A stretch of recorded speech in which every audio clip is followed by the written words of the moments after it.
Hello everyone, and welcome to this audio podcast. This audio podcast is part of LabZtorm and Baracade. This audio podcast is part of Barnacle and Storm and Bostics. This audio podcast as part of the Shipmo Squad. This audio podcast is part of a Storm Lobostics production. So through this audio podcast, in as part of this audio podcast sort of series or chapter, looking now into encouraging education through hip hop and permaculture.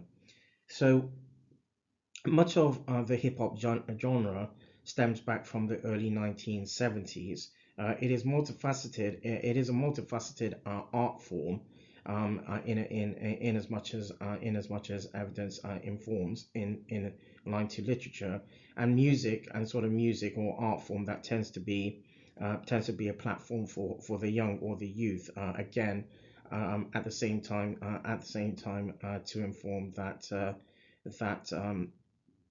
that the art form is not constrained to the youth. There are of course in aspects of the literature that inform that both the young and the old, the youth and the elderly sort of uh, aligned sort of sort of uh, are cohorts that tend to listen to hip hop as an art form, but at the same time in amongst where it's a platform for the disenfranchised and or marginalized populations, where there are societal challenges and understanding systems. Hip hop is and can be utilized in symphony with what is referred to as patient and public involvement or PPI initiatives and or efforts to bridge important focuses relating or regarding healthcare and research challenges. That is to say, where, for example, in amongst healthcare aspects of healthcare, and where there is segregation or sort of aspects of different aspects of or differentialities in around healthcare aspects. It is where patient and public involvement and initiatives allow a sort of a bridging of aspects by seeing a sense of a co-development to see that those aspects where there are segregation or differentiations in healthcare can be better integrated into and as part of healthcare services where retrospectively there have been again where those segregations or fragmentations sort of exist. So at the same time, since young people tend to relate to poetry as well, through music, and where it intertwines with hip hop, this then prompts an opportunity to align educational initiatives, such as that through the organization, where part of this collaboration was such as align educational initiatives such as Hip Hop Gardens, the Hip Hop Gardens, which is an organization based in the southwest UK, and also aligned to where um, where uh, where part of the works had been to see a way to align educational initiatives, such that there is a an awareness in around substance and drug abuse, in around where there's another organization which is known as the Bristol Drugs Project, which is an organization that looks to prevent or preclude substance and drug abuse in amongst the youth or the young, and also in such a way that sought to unite additionally communities and populations.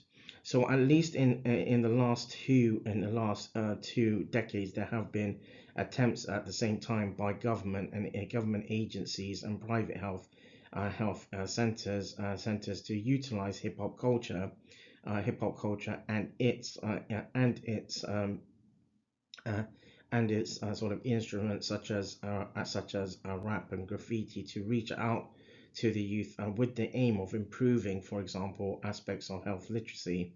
um, Hip Hop Gardens is a Southwest UK initiative, as per mentioned, that has been accredited so that young people can attain qualifications in for example in for example cookery, gardening and or music production, and referred also as the May Project Gardens. The May Project Gardens. This offers the organization offer sort of weekly drop in open days for participants and communities, and collaborations. For example, have included sort of commission from local councils, adult learning teams to work in for example library settings. So one of the main drives at the same time, one of the main drives for the Hip Hop Gardens team is education through permaculture. Permaculture can be identified as a system of ecological design that looks to nurture. And permaculture, in effect, therefore, it was originated in effect in around the 1970s with an Australian, or through an Australian ecologist or two sort of ecologists, who in effect were seeking to develop permanent agriculture. And permaculture is related to how plants, earth, soil, and trees affect each other, and how these interlink, and how pathways determine protection for one another, and how yields can be determined from each element. The basis of permaculture from an educational perspective is therefore that it instructs is therefore where it structures and prompts positive human attitudes, which can be with positive human attitudes, such that such that is prompted around empowering associations, and those associations are envisaged. And in effect, permaculture has three main aspects of ethics, which include care for the earth, care for people, and care for future or and fair share. The the At the same time, many practices prompted as regenerative, including sort of crop residue retention, cover cropping, and reduced